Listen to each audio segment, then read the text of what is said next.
একটি ছোট্ট মেয়ে শুধু আহত একটি কুকুরছানাকে হালকা করে ছুঁয়েছিল। যে কুকুরটা কিছুক্ষণ আগেও নড়াচড়া করতে পারছিল না, সেটি সঙ্গে সঙ্গে উঠে দাঁড়িয়ে গেল। পথ দিয়ে হেঁটে যাওয়া এক ভদ্রলোক দেখলেন মেয়েটির সামনে একটি বাটি রাখা আছে। তিনি ভেবে নিলেন মেয়েটি হয়তো ভিক্ষুক। দয়া করে বাটিতে কিছু টাকা রেখে দিলেন। মেয়েটি সঙ্গে সঙ্গে তার পেছনে দৌড়ে গিয়ে টাকা ফিরিয়ে দিল এবং বলল, আমি ভিক্ষুক নই। হঠাৎ মেয়েটির মনে হলো এই ভদ্রলোক সামনে থাকা তরমুজের খোসার উপর পা দিয়ে পড়ে যেতে পারেন।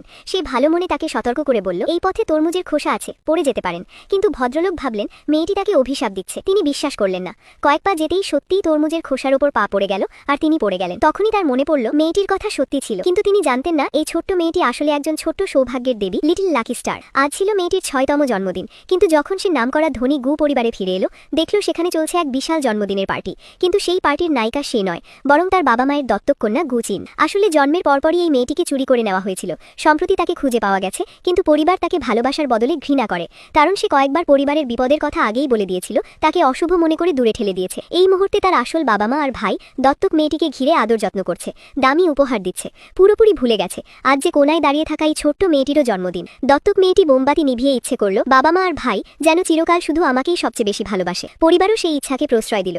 এই দৃশ্য দেখে ছোট্ট মেয়েটির হৃদয় পুরোপুরি ভেঙে গেল। সে মাটিতে পড়ে থাকা একটি মোমবাতি কুড়িয়ে নিল। চুপি চুপি নিজের জন্য ইচ্ছে করল আগামী বছর যেন আমি জন্মদিনের কেক খেতে পারি, পরিবার যেন আমাকে একটু হলেও বেশি ভালোবাসে। ঠিক তখনই সে হঠাৎ এক ভীষণ প্রভাবশালী ব্যক্তির সঙ্গে ধাক্কা খেল। তিনি আর কেউ নন, দেশের শীর্ষ ধনী সেন সিংচেন। লোকটি প্রথম দেখাতেই অনুভব করলেন এই মেয়েটির মুখ তার হারিয়ে যাওয়া মেয়ের সঙ্গে মিল আছে। তিনি সঙ্গে সঙ্গে সহকারীকে বললেন,